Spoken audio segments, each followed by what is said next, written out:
So hello everyone, last class में हमने CMA final paper number 17 cost and management audit पढ़ना start किया था सिलेबस 2022 के अंदर।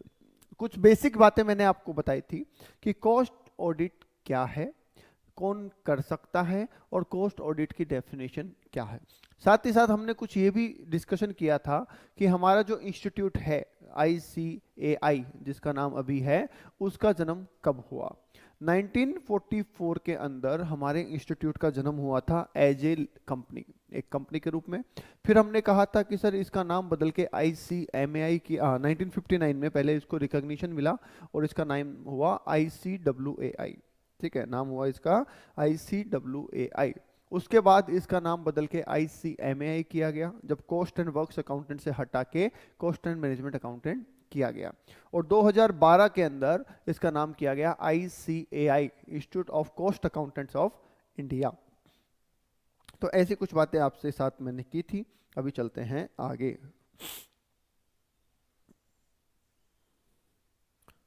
ठीक है, इंडेक्स ये अभी आपके अप्लीकेबल नहीं है, अभी आपके नए नोट्स है ये।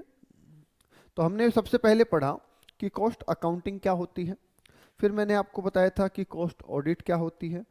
ठीक है, फिर हमारा जो इंस्टीट्यूट है, जैसे इंडिया का सीएमए है वैसे यूके के सीएमए को बोलते हैं सीआईएमए, सीमा। तो इसकी डेफिनेशन भी आपको बताई थी और हमारे इंस्टीट्यूट की दी हुई डेफिनेशन भी आपको बताई थी। यहाँ तक हम ऑलरेडी कर चुके हैं। अब आइए बेटा ओरिजिन ऑफ कॉस्ट ऑडिट पे। तो समझिए कॉस्ट ऑडिट का जन्म क्यों हुआ, कैसे हुआ। देखिए, आप सबने इंटरमीडिएट के अंदर कॉस्टिंग पढ़ी है। तो कॉस्टिंग में एक कॉस्टिंग आती थी कॉन्ट्रैक्ट कॉस्टिंग, पढ़ा है ना। कॉन्ट्रैक्ट कॉस्टिंग में क्या आप बता सकते हैं कितने तरीके के कॉन्ट्रैक्ट आपके सामने होते थे? कॉन्ट्रैक्ट कॉस्टिंग में कितने कॉन्ट्रैक्ट होते थे? सर जनरली तो दो तरीके के होते हैं, एक फिक्स प्राइस कॉन्ट्रैक्ट और एक cost plus contract. Am I right? Yes, fix price contract और कॉस्ट प्लस कॉन्ट्रैक्ट। या अब समझिए, फिक्स प्राइस कॉन्ट्रैक्ट का मतलब कि मैंने आपको कोई काम दिया करने को और बता दिया कि कैसा काम मुझे चाहिए। ठीक है, मुझे एक बिल्डिंग बनानी है सर, और इस बिल्डिंग में मुझे ये मटेरियल चाहिए, ये माल चाहिए, ये डिजाइन चाहिए, ये फ्लोर चाहिए, सब बता दिया। आपने कहा ठीक है सब लगा देंगे, 1 करोड़ रुपए चार्ज करेंगे फिक्स। ठीक है, तो वो हो गया फिक्स प्राइस कॉन्ट्रैक्ट। हालांकि इसमें भी एस्केलेशन क्लॉज तो होता ही है, राइट। दूसरा है कॉस्ट प्लस कॉन्ट्रैक्ट, जिसके अंदर हमारा फिक्स नहीं है कि हम ये क्या बनवाना है। हमने कहा कि सर काम अच्छा चाहिए हमको, राइट, और मटेरियल अभी हमारा फिक्स नहीं, हम कैसा इस्तेमाल करेंगे।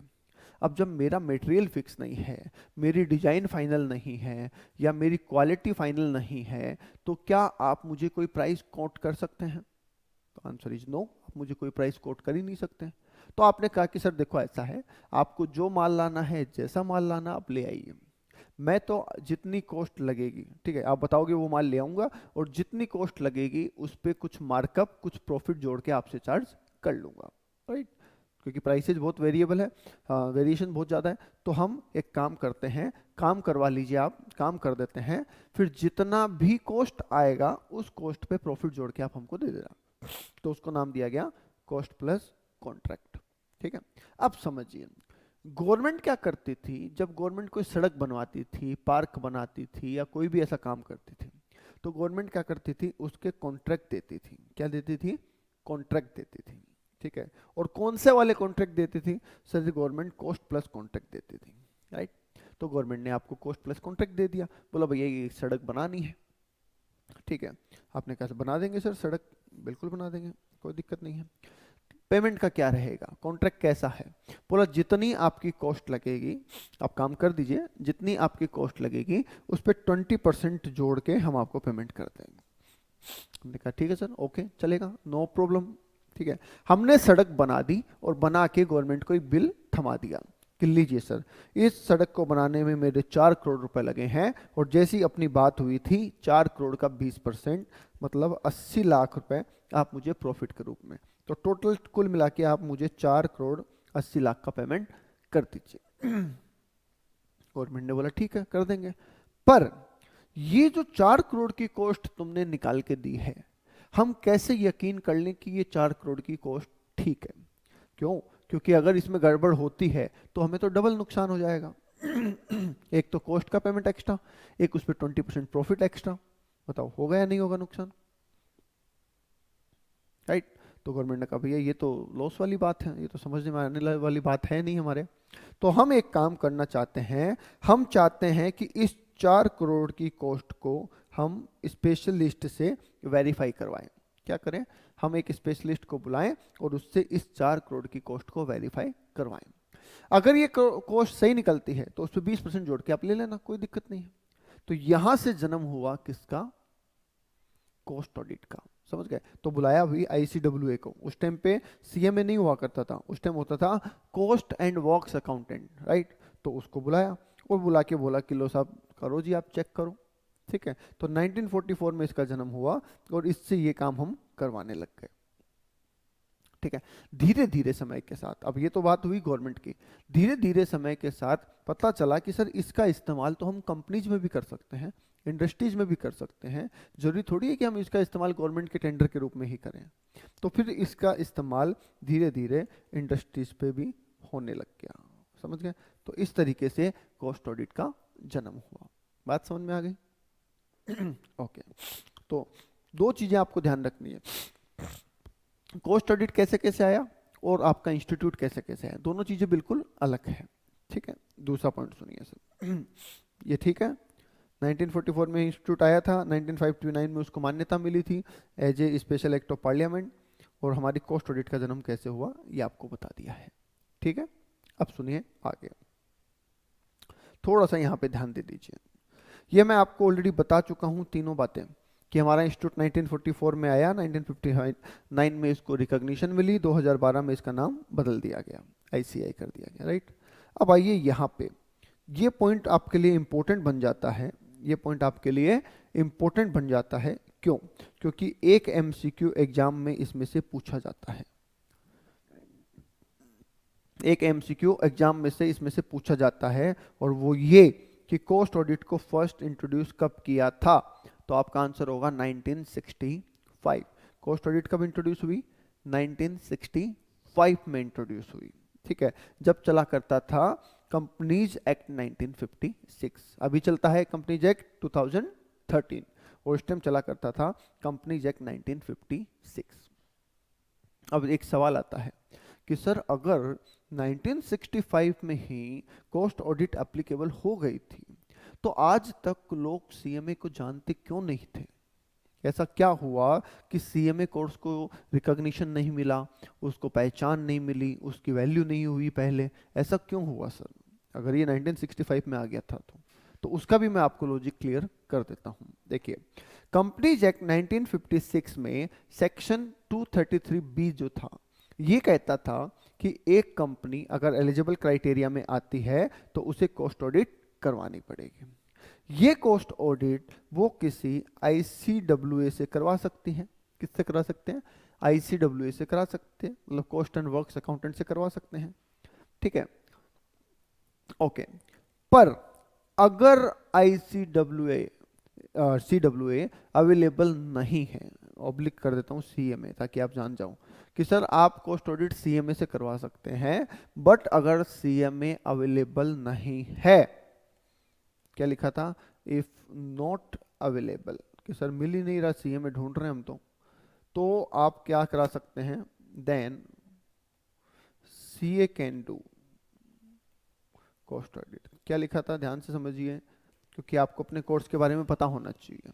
तो लिखा था कि जो कॉस्ट ऑडिट है वो CMA करेगा, बट अगर CMA अवेलेबल नहीं है तो आप CA से भी कॉस्ट ऑडिट करवा सकते हैं, ऐसा प्रोविजन लिखा था। अब तो बहुत आसान हो गया, अब कौन ढूंढेगा CMA को? क्यों ढूंढेगा? किसी भी कंपनी में जो फाइनेंशियल ऑडिटर हुआ करता था, वही अपने किसी नॉन CA को बुला लेता और उससे कॉस्ट ऑडिट करवा लेता, सिंपल सा, और बोल देते भाई CMA मिला नहीं, हमने CA से करवा ली। ठीक है? तो इस तरीके से इस कोर्स का नाम आगे नहीं आया। बट जब 2013 कंपनीज एक्ट 2013 आया, तो कंपनीज एक्ट 2013 ने बोला, उसका सेक्शन था 148, ठीक है, उसके सेक्शन 148 ने बोला कि सर जो कॉस्ट ऑडिट है वो सिर्फ और सिर्फ ओनली ओनली ओनली कौन कर सकता है? सर सीएमए ही कर सकता है। मतलब ये वाला पॉइंट हट गया कि अगर सीएमए नहीं है तो सीए से करवा लो। तो जब ये पॉइंट हट गया तो ऑब्वियस सी बात है ना, अब तो सीएमए की डिमांड होगी कि भाई कॉस्ट ऑडिट के लिए तो सीएमए चाहिए। उसके साथ साथ इंडस्ट्री में भी डिमांड अलग से भी हुई है। ठीक है, तो ये एक लॉजिक आपको समझ में आ गया कि सीएमए कोर्स पहले क्यों नहीं रिकॉग्नाइज था ज़्यादा और अब क्यों है ज़्यादा। ठीक है, और 1965 में कॉस्ट ऑडिट का कॉन्सेप्ट आया। ये दो बातें आपको यहाँ पे याद हो जानी चाहिए। ठीक है, 1965 से लेके 2008 के बीच में 44 इंडस्ट्रीज को कवर किया गया और बोला कि आपको क्या करना है, आपको कॉस्ट रिकॉर्ड्स मेंटेन करवाने हैं और अगर एप्लीकेबल होता है तो कॉस्ट ऑडिट भी करवानी है। ठीक है, फिर धीरे धीरे सर एक्सपर्ट कमेटियां बनी, उन्होंने अमेंडमेंट किए, धीरे धीरे इम्प्रूवमेंट हुआ।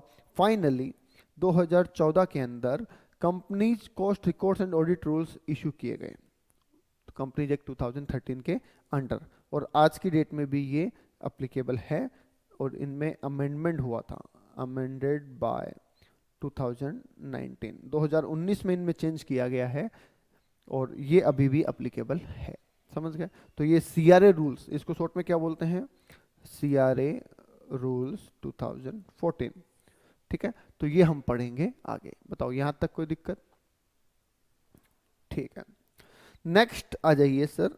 नेक्स्ट टॉपिक है ऑब्जेक्टिव ऑफ कॉस्ट ऑडिट। अब ये ऑब्जेक्टिव ऑफ कॉस्ट ऑडिट क्या है वो समझिए कि सर अगर कोई इंसान कॉस्ट ऑडिट करवा रहा है तो क्यों करवा रहा है, क्या मिलेगा कॉस्ट ऑडिट करवा के, या फिर यूं कहें कि कॉस्ट ऑडिट से क्या बेनिफिट्स होंगे हमें, तो उसके लिए ध्यान देना है आपको ऑब्जेक्टिव ऑफ कॉस्ट ऑडिट के ऊपर। ओके ओके, ये क्वेश्चन भी एग्जाम में बहुत बार 4 से 6 मार्क्स का आया हुआ है, जिसमें सिंपल सा लिखा था define the objective of cost audit. Simple सा स्ट्रेट फॉरवर्ड क्वेश्चन आया हुआ है, तो इसलिए इसको आपको याद करना है, सिर्फ पढ़ना नहीं है, आपको याद भी करना है। बोलिए यहां तक कोई डाउट? यहां तक कोई डाउट है तो बोलिए। स्पीड ठीक है अपनी? ओके, स्पीड ठीक है, ना कम ना ज्यादा। ओके, तो नाउ आगे बढ़ते हैं sir. Objective of cost audit क्या है, इसको ध्यान से समझिएगा, मैं बड़े आराम से करवाऊंगा। प्रमोटिंग कॉर्पोरेट गवर्नेंस, पहला क्या बोल रहे हैं? Promoting corporate governance. अब सर ये तो भारी भरकम नाम आ गया, कॉर्पोरेट गवर्नेंस क्या होता है? कॉर्पोरेट गवर्नेंस, तो जब तक आपको इस वर्ड का मतलब नहीं पता होगा तब तक उसके प्रमोशन की बात तो बहुत दूर है, राइट? तो सर ये क्या है, व्हाट इज दिस? ये प्रमोटिंग कॉर्पोरेट गवर्नेंस क्या है? किसी को पता है कि कॉर्पोरेट गवर्नेंस क्या होती है? ये पता है क्या? कॉर्पोरेट गवर्नेंस होती क्या है, ये पता है क्या? बताइए क्या होती है कॉर्पोरेट गवर्नेंस?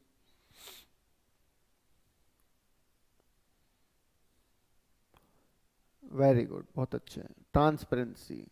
देखिए पहले जो कंपनियां काम करती थी ना, तो वो कंपनी क्या कर रही है ये उसके शेयर होल्डर्स को, उसके इन्वेस्टर्स को पता ही नहीं होता था। ठीक है, और जब पता नहीं होता था तो उनके साथ फ्रॉड होना बहुत आसान बात थी, बहुत आसानी से फ्रॉड किया जा सकता था। तो इस चीज को रोकने के लिए एक बिरला कमेटी, ठीक है, अभी आप लॉ में पढ़ेंगे ना, आपके लॉ में ये टॉपिक है, तो एक बिरला कमेटी बनाई गई। ठीक है, और उससे सजेशन मांगे गए कि सर ये क्या हो रहा है, ये ऐसे इतने फ्रॉड क्यों हो रहे हैं?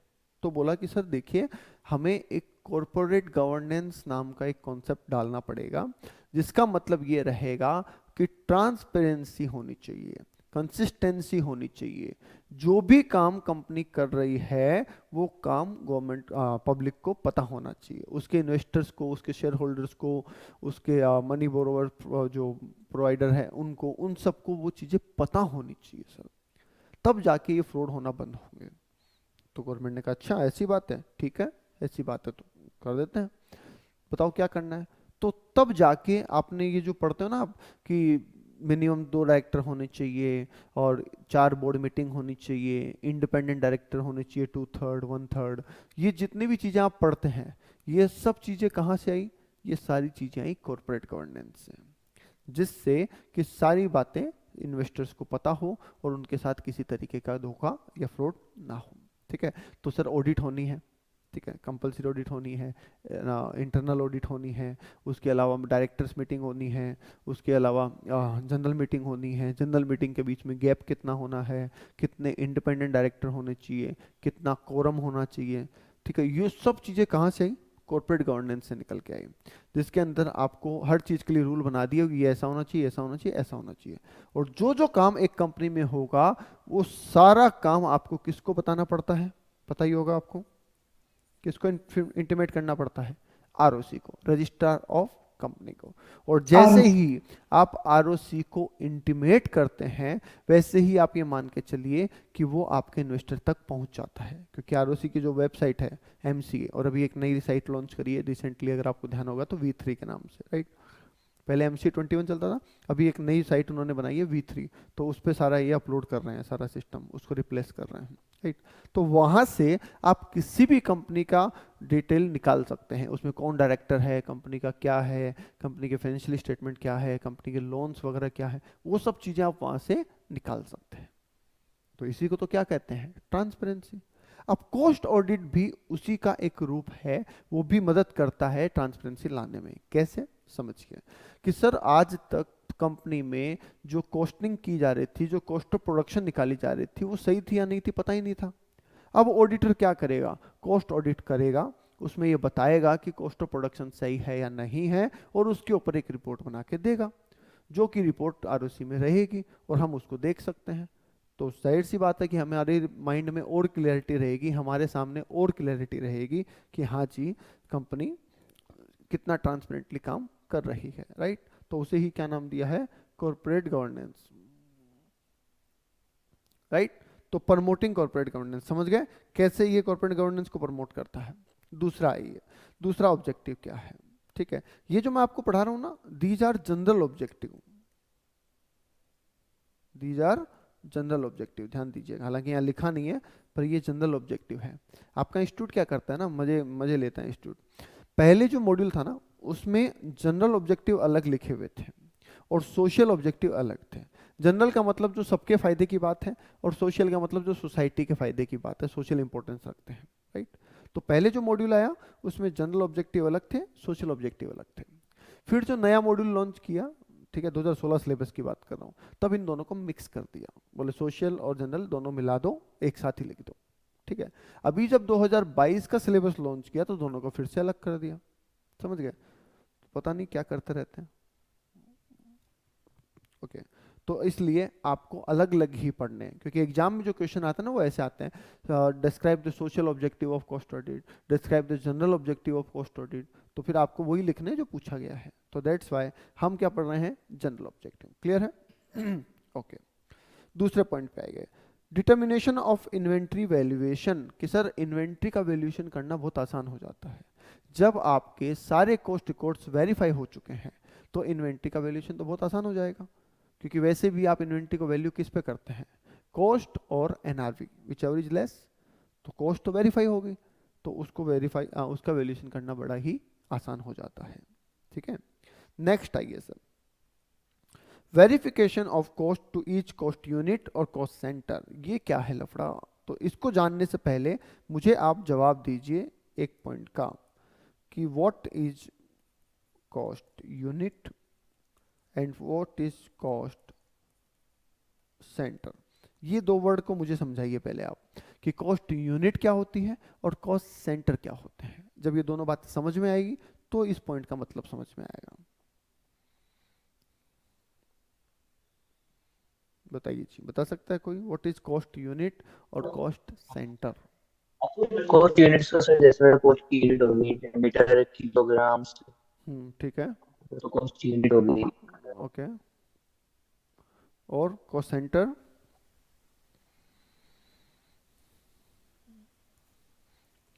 और एक और बता दो, कॉस्ट ऑब्जेक्ट। चलिए, सही है आपका जवाब, सुनिए। कॉस्ट सेंटर सर वो होता है जैसे कि है ना, ये किस टाइप का। हम्म, बोलो बोलो।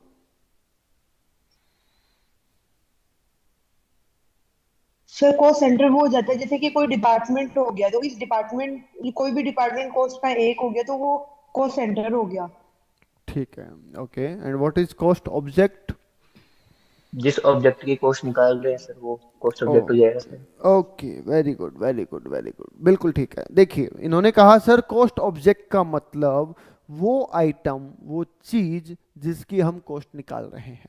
तो अगर मैं इस पेन की कॉस्ट निकाल रहा हूं तो दिस इज कॉस्ट ऑब्जेक्ट। ठीक है, सही है। दूसरा, कॉस्ट यूनिट। सर जिस यूनिट में हम मेजरमेंट कर रहे हैं, basically this is the unit of measurement. तो जैसे पर केजी, पर लीटर, पर टन किलोमीटर, पर नाइट होटल में, और जो पेशेंट पर पेशेंट पर बेड, ठीक है, इस तरीके से ये होती है कॉस्ट यूनिट। और कॉस्ट सेंटर का मतलब वो पर्टिकुलर डिवीजन या डिपार्टमेंट जिससे रिलेटेड सारी कॉस्ट को आप एक जगह एक्यूमुलेट करते हैं, ताकि आप ये डिसीजन ले सकें कि किस जगह पे मेरी कॉस्ट ज़्यादा लग रही है और किस जगह पे मेरी कॉस्ट कम लग रही है, और उसको आप कंट्रोल कर सकें। सपोज जैसे मैंने कहा सेलिंग, ठीक है, सेलिंग डिपार्टमेंट, अब ये मेरा एक कॉस्ट सेंटर हो गया। तो सेलिंग से रिलेटेड जितनी भी कॉस्ट लगेगी मैं उसको सेलिंग डिपार्टमेंट में डालता जाऊंगा। लास्ट में मैं देखूंगा कि मेरा सेलिंग का टोटल खर्चा कितना हुआ सेलिंग डिपार्टमेंट का। अगर वो ज़्यादा है तो मैं बोलूँगा कि ये कॉस्ट सेंटर मेरे को नुकसान दे रहा है, इसको कंट्रोल करने की ज़रूरत है। तो ऐसे हम डिफरेंट पॉइंट बनाते हैं, ऐसे मानिए बहुत सारे पॉइंट अलोकेट करते हैं, और जिनके ऊपर हम क्या कैलकुलेट करते हैं, कॉस्ट कैलकुलेट करते हैं, उनसे रिलेटेड कॉस्ट, ताकि हमें पता रहे किसको चालू रखना, किसको बंद करना। ऐसे ही प्रॉफिट सेंटर भी होते हैं, ठीक है। तो प्रॉफिट सेंटर में कि मेरे इस डिपार्टमेंट ने मुझे कितना कमा के दिया, मेरे इस डिपार्टमेंट ने मुझे कितना कमा के दिया, तो जो प्रॉफिट मेकिंग होगा मैं चालू रखूंगा, जो लॉस मेकिंग होगा उसको बंद कर दूंगा। तो ऐसे कॉस्ट सेंटर और प्रॉफिट सेंटर होते हैं, ठीक। अब समझिए। अब सर ये क्वेश्चन है क्या, ये पॉइंट क्या है, उसको समझाने के लिए मैं आपको एक छोटी सी चीज़ बताता हूँ। आप थोड़ा सा कंपनी का वर्किंग स्टाइल देखिए, मैं आपको यहाँ पे समझाता हूँ, ये बहुत समझना जरूरी है। हमने कहा कि सर देखिए ऐसा है, कंपनी का जो ओनर है वो कौन होता है, शेयर होल्डर होता है। कंपनी का ओनर कौन है, शेयर होल्डर। जबकि कंपनी का काम कौन संभालता है, बीओडी, जिसमें बैठते हैं डायरेक्टर्स, राइट। और डायरेक्टर्स के नीचे अकाउंटेंट काम करते हैं, जो कि रिकॉर्ड्स वगैरह बनाते हैं। अब समझिए क्या हुआ, कंपनी ने काम किया और प्रोडक्शन किया, ठीक है। इस प्रोडक्शन से रिलेटेड अकाउंटेंट ने अकाउंट्स मेंटेन किए और कॉस्ट रिकॉर्ड्स मेंटेन किए, ठीक है। अब इस अकाउंटेंट का कहना है कि सर देखिए पर यूनिट कॉस्ट तो है 40 रुपए, ठीक है। पर यूनिट कॉस्ट कितनी है, 40 रुपए। ए कॉस्ट सेंटर की कॉस्ट 20 लाख रुपए है, बी कॉस्ट सेंटर की कॉस्ट 30 लाख रुपए है, और सी कॉस्ट सेंटर की कॉस्ट 35 लाख रुपए। ये हमें किसने निकाल के दिया, कि सर हमें अकाउंटेंट ने निकाल के दिया कि सर पर यूनिट कॉस्ट इतनी है और कॉस्ट सेंटर की जो कॉस्ट है वो इतनी इतनी है, ठीक है। पर क्या जरूरी है कि ये सही है, हो सकता है ना कि अकाउंटेंट ने गड़बड़ कर दी हो, क्लासिफिकेशन गलत कर दिया हो, कैलकुलेशन गलत कर दी हो।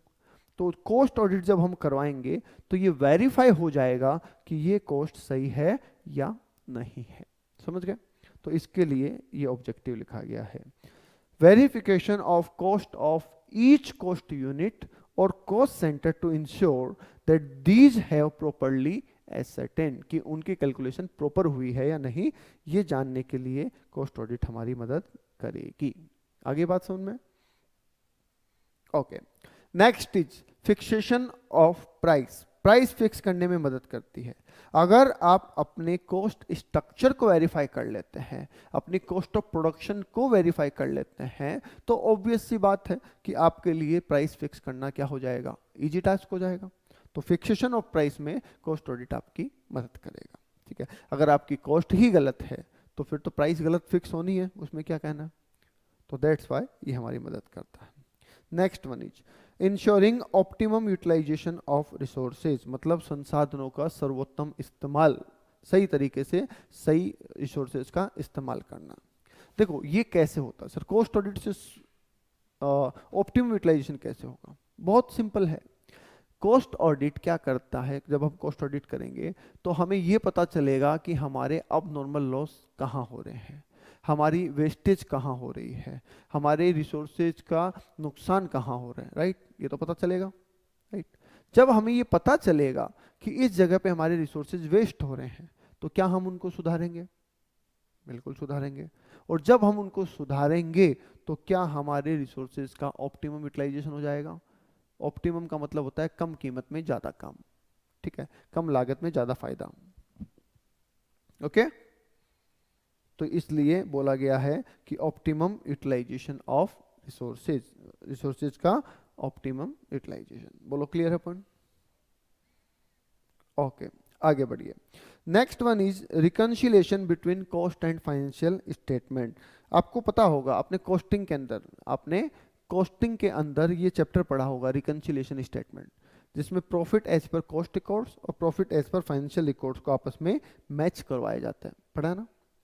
यस। अब सर यहाँ पे ये इसका जिक्र क्यों आया? यहाँ पे इसका जिक्र इसलिए आया कि जब कॉस्ट ऑडिटर कॉस्ट ऑडिट करता है तो वो रिकंसिलिएशन भी बनाता है, ठीक है। और जब वो रिकंसिलिएशन बनाएगा तो हमारे तो मजे हो गए कि हमारा रिकंसिलिएशन ऑटोमेटिक बन गया, ठीक है। तो उसको बनाने के लिए कॉस्ट ऑडिट करवाने से हमारा रिकंसिलिएशन भी ऑटोमेटिक हो जाता है, राइट। नेक्स्ट आ जाइए, detection of error and fraud. किसी भी ऑडिट का, वो तो चाहिए सामान्य फाइनेंशियल ऑडिट हो, चाहिए कॉस्ट ऑडिट हो, चाहे कोई भी ऑडिट हो, ये तो उसका सिंपल ऑब्जेक्टिव है कि उससे एरर एंड फ्रॉड को फाइंड आउट करने में मदद मिल जाती है, फाइंड आउट किए जा सकते हैं, राइट, ठीक है। Next one is verification of cost accounts. Verification of cost accounts कि सर हमारे जितने भी कॉस्ट अकाउंट्स हैं, ठीक है, उन सबको क्या कर लेंगे हम? वेरीफाई, क्योंकि कॉस्ट ऑडिटर का काम ही यही है कि कॉस्ट ऑफ प्रोडक्शन को वेरीफाई करना, तो उसमें ये सब चीजें शामिल हो जाएगी। एंड लास्ट पॉइंट, डिटेक्शन और करेक्शन ऑफ अब नॉर्मल लॉस। ये मैं आपको ऑलरेडी बता चुका हूं कि कॉस्ट ऑडिट की वजह से हमें अब नॉर्मल लॉस कहाँ हो रहा है ये पता चल जाता है और उसको दूर करने में आसानी रहती है, राइट।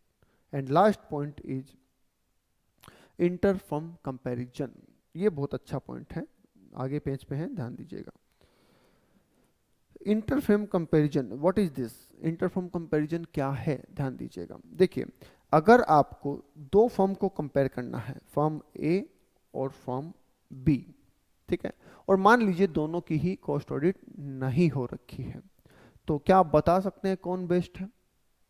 आपको दो फर्म को कंपेयर करना है और दोनों की ही कॉस्ट ऑडिट नहीं हो रखी है, तो क्या आप बता सकते हैं बेस्ट कौन सा है? बोले सर बिल्कुल बता सकते हैं, क्यों नहीं बता सकते। हम इसकी भी रिकॉर्ड देखेंगे, इसके भी रिकॉर्ड देखेंगे और रिकॉर्ड्स के आधार पे बता देंगे कौन बेस्ट है, राइट, बता देंगे सर। पर मुझे एक बात बताइए, जब इन दोनों को पता है कि हमारा कंपैरिजन होने वाला है, तो क्या ये दोनों अपने अपने रिकॉर्ड्स में झूठ नहीं लिख सकते? अपनी झूठी उपलब्धियां ना, कॉस्ट को मैनिपुलेट करना, ये नहीं कर सकते? बिल्कुल कर सकते हैं। ये फ्रॉड करेगा, ये उससे बड़ा फ्रॉड करेगा, फिर ये फ्रॉड करेगा, ये उससे बड़ा फ्रॉड करेगा, तो क्या आप सही डिसीजन ले पाएंगे कि इन दोनों में से बेस्ट कौन सा है? नहीं। क्यों? क्योंकि दोनों का ही ऑडिटेड डेटा है नहीं, ऑडिटेड नहीं है तो ये तो कुछ भी लिख देंगे, समझ गए। अगर इन दोनों की ही कॉस्ट ऑडिट हो जाए, सपोज दोनों की ही कॉस्ट ऑडिट हो जाए, तो क्या दोनों को कंपेयर करना आसान रहेगा? क्योंकि अब दोनों के जो डेटा है वो रिलायबल है, दोनों के ही डेटा ऑथेंटिकेटेड है, तो अब दोनों को कंपेयर करना आसान है। तो इसलिए बोला गया है कि अगर कॉस्ट ऑडिट हो जाती है तो एक फर्म का दूसरी फर्म से कंपैरिजन करना बिल्कुल आसान हो जाता है। बोलिए जी, बात समझ में आई यहाँ तक? क्योंकि यहाँ तक के जो पॉइंट्स हैं ये आपके जनरल ऑब्जेक्टिव हैं, यहाँ तक के जो पॉइंट्स हैं वो आपके जनरल ऑब्जेक्टिव है। इसके आगे जो पॉइंट्स आएंगे वो सोशल ऑब्जेक्टिव है, लिखा नहीं है, मैं फिर बोल दूं लिखा नहीं है, पर ये सोशल ऑब्जेक्टिव है, ठीक है, ओके। इनको याद करने के लिए भी हमने एक ट्रिक दी है आपको, तो वो भी थोड़ी सी डिस्कस यहाँ पे कर ही देते हैं, तो ध्यान दीजिएगा। हमने देखिए यहाँ पे एक शॉर्ट फॉर्म लिखी है, पिकअप ऑफ फोर्ड वीडीआई, मतलब एक गाड़ी के पिकअप को लेके हमने बात की है। तो वहां से हम स्टार्ट करते हैं। हमने सबसे पहले यूज किया पी, तो पी का मतलब है प्रमोटिंग कॉर्पोरेट गवर्नेंस। हमने जो पी वर्ड का इस्तेमाल किया है उसका मतलब आपको याद रखना है प्रमोटिंग कॉर्पोरेट गवर्नेंस, राइट। दूसरा वर्ड हमने इस्तेमाल किया है आई, जिसका मतलब है इन्वेंट्री वैल्यूएशन, ठीक है, जिसका मतलब है इन्वेंट्री वैल्यूएशन। तीसरा हमने वर्ड इस्तेमाल किया है सी। सी का मतलब है cost of each cost unit और कॉस्ट सेंटर। ठीक है, तो यहां से आपको PIC ये 3 वर्ड्स अगर आप उठाएंगे तो 3 पॉइंट आपके कवर हो जाएंगे। उसके बाद इस्तेमाल करना है एफ का। एफ का हमने इस्तेमाल किया है फिक्सेशन ऑफ प्राइस। ठीक है, एफ का इस्तेमाल किया है फिक्सेशन ऑफ प्राइस में। ओ का इस्तेमाल किया है optimum utilisation of resources. Optimum utilisation of resources. R मतलब reconciliation of cost and financial records. And D मतलब detection of error and fraud. ठीक है, वी का मतलब verification of audit cost accounts. D का मतलब डिटेक्शन ऑफ अबनॉर्मल लॉस। और आई का मतलब इंटरफर्म कंपैरिजन। इस तरीके से इस पूरी एक छोटे से वर्ड के अंदर हमने सारे जनरल ऑब्जेक्टिव्स को कवर किया है। ओके, तो ये आपको एज इट इज याद करने हैं। ठीक है, मैं इसमें नहीं कहूँगा कि सिर्फ समझ लो, याद करने की जरूरत नहीं है, बिल्कुल ये आपको याद करने चाहिए। इस पे सीधा क्वेश्चन आता है। ओके, ठीक है, नेक्स्ट आ जाइए सर। नेक्स्ट पॉइंट क्या कह रहा है, सोशल ऑब्जेक्टिव। ये मैंने यहां से स्टार्ट किए हैं सोशल ऑब्जेक्टिव। ठीक है, तो मतलब सोसाइटी के पॉइंट ऑफ व्यू से अगर अपन बात करें तो कॉस्ट ऑडिट से क्या क्या फायदे हमें मिल सकते हैं वो देखिएगा। पहला point, availability of audited cost data. Availability of audited cost data. Sir अगर कंपनी की कॉस्ट ऑडिट हो रही है तो हम अगर कंपनी में इन्वेस्ट करना चाहते हैं या कंपनी के साथ डील करना चाहते हैं तो क्या हमें ये आसानी से पता चल जाएगा कि कंपनी की जो कॉस्टिंग है, कंपनी जो कॉस्ट निकाली है वो प्रॉपर है या नहीं है, कंपनी जितने कॉन्ट्रैक्ट लेती है उनकी कॉस्ट सही कैलकुलेट करती है या नहीं करती, ये सब हमें पता चल जाएगा। ठीक है, अगर उसकी कॉस्ट ऑडिट होती है तो जब ये हो जाएगा तो सोसाइटी के लिए फायदेमंद काम हो जाएगा, सोसाइटी के साथ फ्रॉड नहीं होगा। ठीक है, तो ये हमारा एक बेनिफिट हो जाता है। ठीक है, ऑब्जेक्टिव। दूसरा, settlement of bills. Settlement of bills का मतलब समझिए, अगर आपने किसी कंपनी को एक कॉन्ट्रैक्ट दिया, कौन सा वाला, कॉस्ट प्लस कॉन्ट्रैक्ट, वो कंपनी आपको बिल बना के दे देती है कि लीजिए सर ये हमारी कॉस्ट है और इस पे प्रॉफिट जोड़ के इतना पेमेंट करिए। क्या आपके मन में ये डाउट नहीं आएगा कि सर इसने बिल बना के दिया तो है पर ये कॉस्ट सही है या नहीं है, क्या पता, राइट।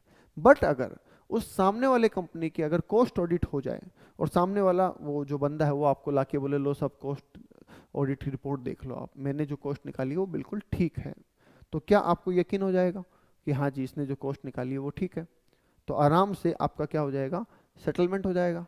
आपको भी पेमेंट करते टाइम ये ना लगेगा कि मेरे साथ धोखा हुआ है और उसको भी ये नहीं लगेगा कि मुझे कम मिला है ज़्यादा मिला है वगैरह वगैरह, राइट। तो ये एक ऑब्जेक्टिव यहाँ पे सेट हो जाता है। Next, channelising of resources into most optimum. कि सर जो हमारे सोशल रिसोर्सेज है ना, हवा पानी, ये क्या है, ये तो सोसाइटी के है ना, नेचर के रिसोर्सेज हैं, तो इनका भी गलत इस्तेमाल ना हो। क्यों, वो इसमें भी अगेन मैं वही पॉइंट बोलूँगा कि अगर हमें अबनॉर्मलिटीज वेस्टेज वगैरह के बारे में पता चलता है, ठीक है, अगर मुझे अबनॉर्मलिटीज और वेस्टेज के बारे में पता चलता है तो कहीं ना कहीं मेरे रिसोर्सेज का यूटिलाइजेशन जो है वो ऑप्टिमम हो जाएगा। तो इसलिए ये हमारा सोशल ऑब्जेक्टिव भी है ऑडिट करवाने का। Next, reasonable price. जैसे हमने जनरल ऑब्जेक्टिव में कहा था कि प्राइस फिक्स करने में मदद करती है, वैसे ही हम सोशल ऑब्जेक्टिव में बोलते हैं कि सर रीजनेबल प्राइस फिक्स करने में मदद मिलती है। मुझे एक बात बताइए, अगर आप किसी प्रोडक्ट की प्राइस फिक्स करना चाहते हैं और उस प्रोडक्ट की कॉस्टिंग ही गलत हो रखी है, उसका कॉस्ट कैलकुलेशन ही गलत हो रखा है, तो क्या उसकी एमआरपी गलत ही डिसाइड होगी? ऑब्वियस सी बात है, गलत डिसाइड होगी। बट अगर उसकी ऑडिट हो जाती है, उसमें जो एरर फ्रॉड है वो पकड़े जाते हैं, तो क्या उसकी प्राइस रीजनेबल मतलब कि सही फिक्स होगी जो होनी चाहिए? यस, तो इसलिए इट बिकम्स और सोशल ऑब्जेक्टिव। ठीक है, ओके। नेक्स्ट है improvement in productivity of resources. हमारे रिसोर्सेज की प्रोडक्टिविटी, प्रोडक्टिविटी क्या होती है सर? प्रोडक्टिविटी का मतलब ये होता है कि हम जितने एफर्ट्स कर रहे हैं, ऐसे समझिए आप कि हम जितने एफर्ट्स कर रहे हैं क्या हमें उतना आउटपुट मिल रहा है? ठीक है, उसको कह सकते हैं हम प्रोडक्टिविटी। तो मेरा जितना रिसोर्स यूज हो रहा है क्या उसके कंपैरिजन में मुझे सही आउटपुट मिल रहा है? अगर हाँ तो मैं कहूँगा प्रोडक्टिविटी अच्छी है, ठीक है। और हम कहेंगे ना तो प्रोडक्टिविटी अच्छी नहीं है। फॉर एग्जाम्पल, आप दिन में 10 घंटे पढ़ते हैं, ठीक है, पर कोर्स कवरेज आपकी हो ही नहीं रही है, क्योंकि कभी किसी का फोन आ जाता है, कभी किसी का फोन आ जाता है, कभी क्या हो जाता है, कभी क्या हो जाता है। तो आप 10 घंटे बैठे तो रहते हैं बुक रह के, पर आपका कोर्स कवरेज नहीं होता। तो हम क्या बोलेंगे कि आपकी प्रोडक्टिविटी नहीं आ रही है या प्रोडक्टिविटी बहुत कम आ रही है, राइट। और अगर जितने टाइम आप पढ़ें वो इफेक्टिव हो जाए तो आप क्या बोलेंगे, प्रोडक्टिविटी अच्छी है, टाइम का सही इस्तेमाल हो रहा है, राइट। तो इम्प्रूवमेंट करने को मिलेगा हमें कंपनी के रिसोर्सेज की प्रोडक्टिविटी में, क्योंकि उनकी कमियों को हम कॉस्ट ऑडिट में पता लगा लेंगे, ठीक है। And last one is pin pointing area of inefficiency and mismanagement, कि सर कॉस्ट ऑडिटर आपको बता देगा कि किस फील्ड में, लेबर में, परचेजिंग में, एडमिनिस्ट्रेशन में, कहाँ पे आप लैक कर रहे हैं और कहाँ पे आपके पैसे का कचरा हो रहा है, वो आपको बता देगा। तो आप उसमें सुधार कीजिए, सिंपल। तो ये हमारे हो जाते हैं सोशल ऑब्जेक्टिव, ठीक है। इसको भी याद करने के लिए कुछ पॉइंट्स मैंने आपको बना के दिए हैं, मैं थोड़ा याद करवा देता हूँ, देखिएगा। पहला पॉइंट हमने बनाया ए, ठीक है, पूरा वर्ड बनाया ए स्क्रिप्ट। ए का मतलब है अवेलेबिलिटी ऑफ कॉस्ट रिकॉर्ड्स, ठीक है। एस का मतलब है सेटलमेंट, सेटलमेंट ऑफ बिल्स, ठीक है। सी का मतलब है चैनलाइजिंग ऑफ रिसोर्सेज।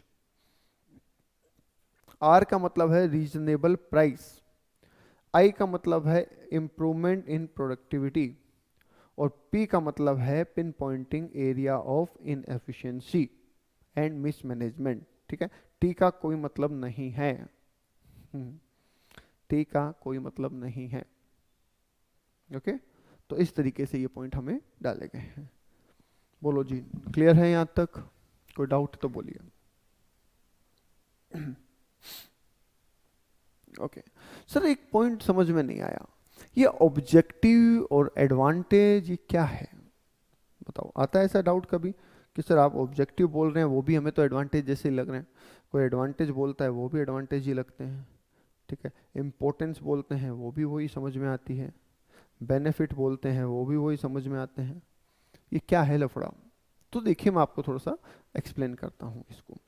आप किसी भी टॉपिक में, चाहे वो कॉस्ट ऑडिट है, चाहे वो कोई इकोनॉमिक्स है, बीएसटी है, कुछ भी है, व्हाटएवर, ठीक है, strategic financial management, strategic cost management, हाँ जो भी है, ठीक है, हर जगह एक चीज ध्यान दीजिए आप, ऑब्जेक्टिव एक चीज हो गई, एडवांटेज, इंपॉर्टेंस, बेनिफिट ये दूसरी चीज हो गई, पर ये सब चीजें कहीं ना कहीं एक जैसी होती है। और आप बहुत बार गड़बड़ कर सकते हैं कि आप ऑब्जेक्टिव में इंपॉर्टेंस घुसा देते हैं, इंपॉर्टेंस में ऑब्जेक्टिव घुसा देते हैं, तो कोई दिक्कत नहीं है, ये दोनों चीजें ऑलमोस्ट सेम है, फर्क है नजरिए का। फर्क क्या है? नजरिए का। देखिए एक चीज बताता हूं मैं आपको,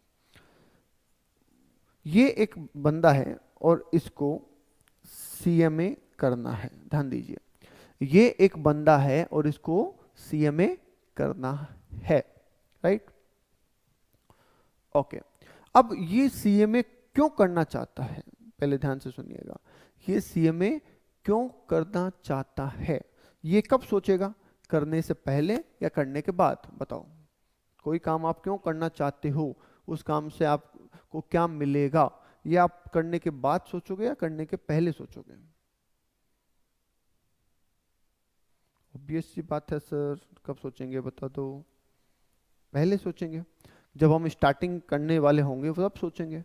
तो उस टाइम पे जब आप सोच रहे होते हैं कि मैं ये काम कर लूंगा तो मुझे ये मिल जाएगा, मैं सीएमए कर लूंगा तो मुझे जॉब मिल जाएगी, ठीक है, मैं सीएमए कर लूंगा मेरे प्रोफेशनल डिग्री हो जाएगी, मेरे नाम के आगे ये लग जाएगा, मुझे रेपुटेशन मिल जाएगी, ये चीजें आप सोच रहे हैं। तो एट दैट टाइम जो नजरिया आपका होता है वो होता है ऑब्जेक्टिव वाला नजरिया, कि मुझे ये चीजें मिल जाएगी, इसलिए मैं ये काम करना चाहता हूं या कर रहा हूं, समझ रहे हैं? और जब आप उस पॉइंट पे पहुंच जाते हैं तो वो चीजें आपको मिल जाती हैं, ठीक है। अब जो चीजें आपको मिली वो क्या हो जाती है आपके लिए? बेनिफिट, इंपॉर्टेंस या एडवांटेज, समझ गए? तो यहां पे आप चाहते थे, ठीक है, आपका करने का पर्पज ये था, और वहां पे जो आपको मिला वो, तो चीज तो ऑलमोस्ट सेम ही है, बस पॉइंट ऑफ टाइम का डिफरेंस है। करने से पहले वो ऑब्जेक्टिव होते हैं, मिल जाने के बाद वो बेनिफिट या एडवांटेज हो जाते हैं, राइट। ओके, तो सर क्या हम एग्जाम में एक लिख दें? बिल्कुल, आप इनके पॉइंट्स को आपस में एक्सचेंज करके लिख सकते हैं, पर लैंग्वेज थोड़ी सी आपको बनानी पड़ेगी। जब आप ऑब्जेक्टिव लिखेंगे तो आप ये लिखेंगे कि ये चीज़ें होती हैं, ठीक है, जैसे कि ऑप्टिमाइजेशन ऑफ रिसोर्सेज होता है, ये होता है, ये होता है, ऐसे लिखेंगे आप, ठीक है। और जब आप एडवांटेज इंपॉर्टेंस लिखेंगे तो आप थोड़ा सा ऐसे लिख देंगे, help in improvement in productivity, help in fixation of price, help in fixation of reasonable price, help in detection of fraud and error, इस तरीके से, समझ गए? तो वो थोड़ा सा रूप किसका बन जाएगा? एडवांटेज का बन जाएगा। और ऑब्जेक्टिव में आप सीधे तौर पे लिख दीजिए। तो ऑलमोस्ट इनके पॉइंट क्या रहते हैं? सेम रहते हैं, राइट। तो ये आपको ध्यान देना है। बताइए जी, क्लियर है यहाँ तक?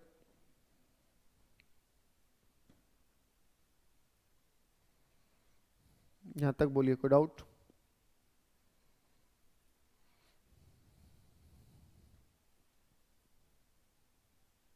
ओके, तो नेक्स्ट पॉइंट सुनिए सर, और ये हमारा आज का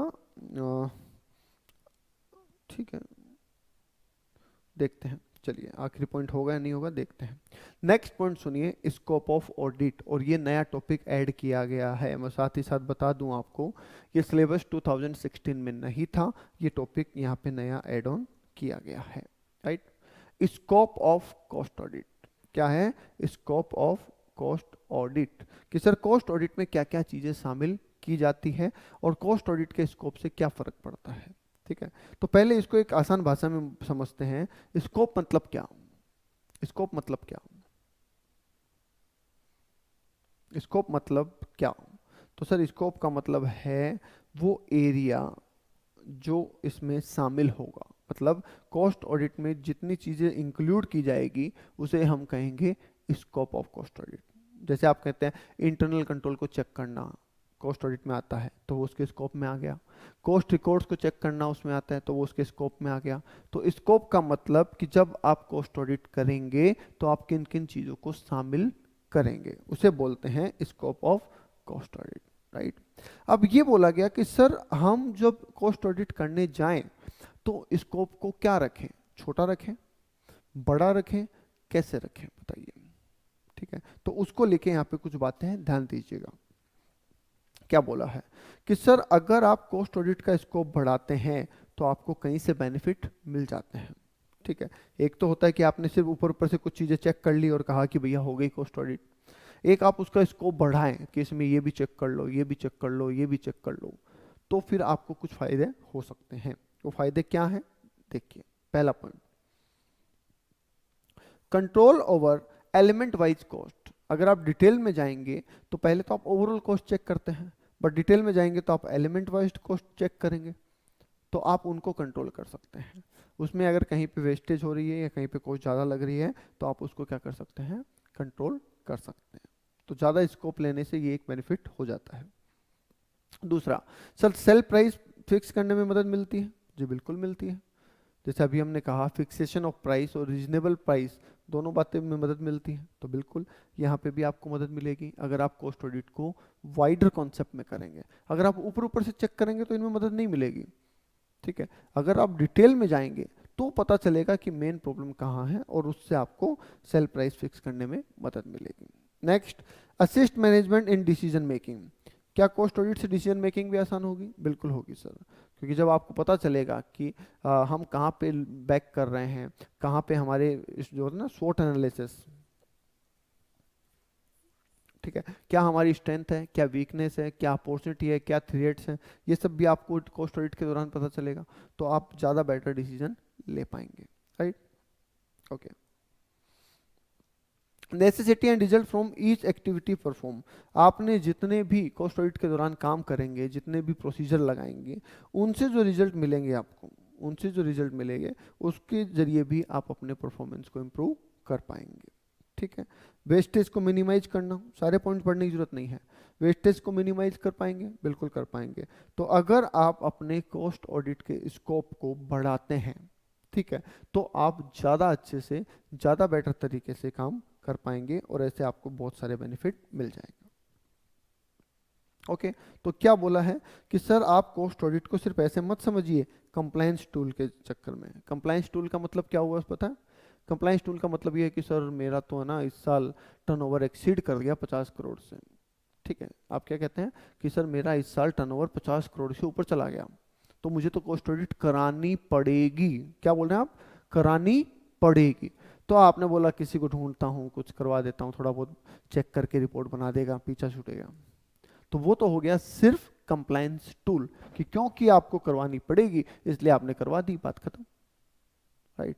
बट अगर आप चाहते हैं कि उसका फायदा आपको मिले तो फिर आप करानी पड़ेगी नहीं, आप ये बोलो कि मुझे करवानी है और मैं करवाऊंगा, तो आपको उसका बेनिफिट मिलेगा। नजरिया ऐसा रखिए कि हाँ इससे मुझे बहुत सी चीजें जाननी है और इसके जो रिजल्ट आएंगे उसके हिसाब से मुझे सुधार करना है। समझ गए? तो ये आपको ध्यान देना है। बताइए जी, यहां तक कोई डाउट है तो बोलिए, यहां तक कोई डाउट है तो बोल दीजिए। तो ये थे आपके ऑब्जेक्टिव ऑफ कॉस्ट ऑडिट और कॉस्ट ऑडिट के स्कोप को वाइडर करने के फायदे। ओके चलिए, फिर आज के लिए इतना ही, बाकी करेंगे नेक्स्ट क्लास में। Thank you.